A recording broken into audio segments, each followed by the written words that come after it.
saya Dr. Devira. Saya adalah staf pengajar Departemen THT FK USU. Berikut ini adalah video pembelajaran mengenai tuli kongenital. Terima kasih, selamat menyaksikan. Tuli kongenital adalah ketulian sejak lahir yang disebabkan oleh faktor yang mempengaruhi kehamilan maupun pada saat lahir.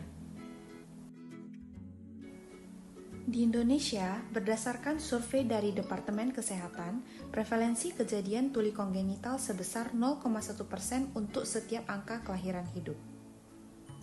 Tuli kongenital secara garis besar disebabkan oleh faktor genetik dan faktor non-genetik.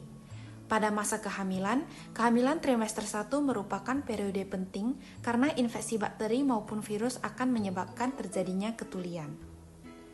Infeksi yang sering mempengaruhi pendengaran antara lain adalah infeksi toxoplasmosis, rubella, sitomegalovirus, herpes, dan sifilis.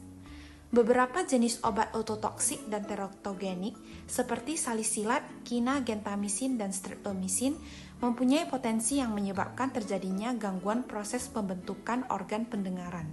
Bayi yang lahir prematur juga menjadi salah satu penyebab ketulian yang terjadi pada saat lahir. Ketulian yang terjadi biasanya menyebabkan tuli sensorineural bilateral. Gejala terjadinya tuli kongenital bila pada usia 12 bulan bayi belum dapat mengoceh, pada usia 18 bulan belum dapat menyebutkan satu kata yang mempunyai arti, pada usia 24 bulan perbendaharaan kata kurang dari 10 kata, dan pada usia 30 bulan belum dapat merangkai kata-kata. Gejala awal sulit diketahui karena ketulian tidak terlihat. Biasanya keluhan orang tua adalah bayi tidak memberi respon terhadap bunyi, tidak memberi respon saat dipanggil, dan anak mengalami keterlambatan bicara.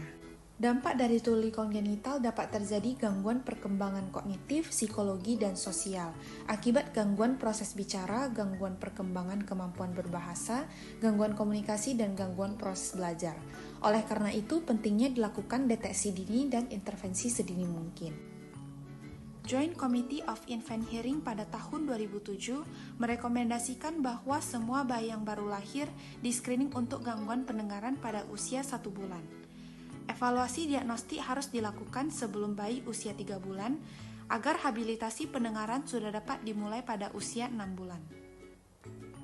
Saat ini sudah tersedia Auto Acoustic Emission dan Auditory Brainstem Response yang merupakan teknik pemeriksaan baku mas dengan prinsip pemeriksaan yang cepat, mudah, tidak invasif, dan memberikan sensitivitas yang mendekati 100%. Bila ternyata anak mengalami gangguan pendengaran, upaya habilitasi dengan alat bantu dengar dilakukan sedini mungkin. Diharapkan anak usia 6 bulan sudah pakai alat bantu dengar agar segera belajar mendengar dan mengenali bunyi. Segera diberi pelatihan mendengar dan dilanjutkan dengan terapi bicara. Ayo kita mencegah tuli kongenital dengan menghindari perkawinan antar keluarga, melakukan imunisasi, rutin melakukan antenatal care, dan melakukan screening pendengaran pada setiap bayi baru lahir. Sekian dulu ya materi mengenai tuli kongenital ini. Semoga ilmunya bermanfaat. Terima kasih.